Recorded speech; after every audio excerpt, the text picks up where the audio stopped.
He's my brother and your brother, and we want to know why this former rapper, hip-hop phenomenon, former bad boy, gone good boy, who was with the likes of Sean, P. Diddy, Combs, hanging out with all the celebrities, and he left that life to live this good life, the life that brought him peace. You're going to find out how he attained something that money couldn't buy. Islam has brought peace into my life that I couldn't find, you know, living the lifestyle I was living in the music business, and it feels good to wish peace unto others once I've found the peace for myself. Now, we are excited to hear this story because we get to talk to people who have come from all walks of life.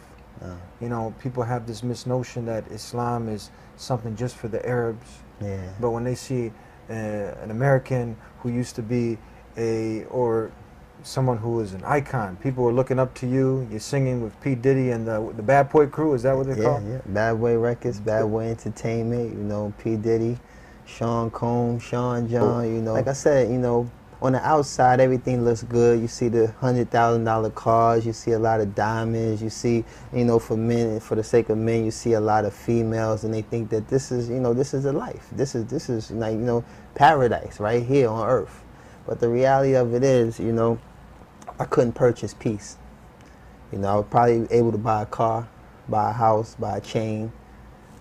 Couldn't purchase peace. I found myself like, I can't find peace chasing this methodology. All the misconceptions that you see in the media about the Muslim, you know, all of these things were quickly getting dispelled, you know? And I started seeing like maybe the media is only, you know, establishing 3% of Islam. Because everywhere I'm going, I'm seeing just the exact opposite. I'm seeing streets you can eat off. I'm seeing people whose hospitality is just amazing. Everywhere you go, someone's offering you tea, someone's offering you dates, someone's offering you help.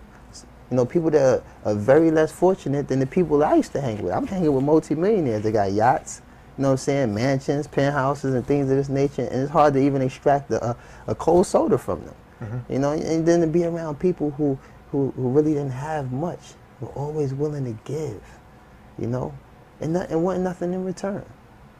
You know, because they feel that their blessings come from Allah. The van being called in the city, like, just rang through the whole city. Everybody would just stop. You could hear people breathing. This is a song that I heard that was more beautiful than any song I've ever wrote in my life. That's the Muslim call to prayer. The Muslim call to prayer. I come from New York City. Everything's 24 hours. I've never seen anybody shut down in midday. You know what I'm saying? And all this is for the sake of Allah. All this is for the sake of God. And it's like, this was so consistent. You know, every place I went, I just seen this whole consistent practice of worshiping the one true God. And this was something that I was looking for. This is something I wanted to be a part of, because there's a lot of inconsistency the way people practice and worship, you know what I'm saying, God. And what I saw in the Muslim was very consistent.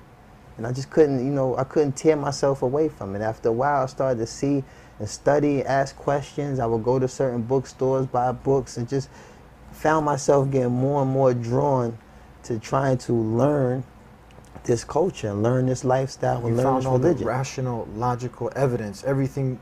Your questions were answered, clear proofs. Clear. No ambiguity. Everything is straightforward. Everything clear. What your purpose of life is. Clear. What happens when you die.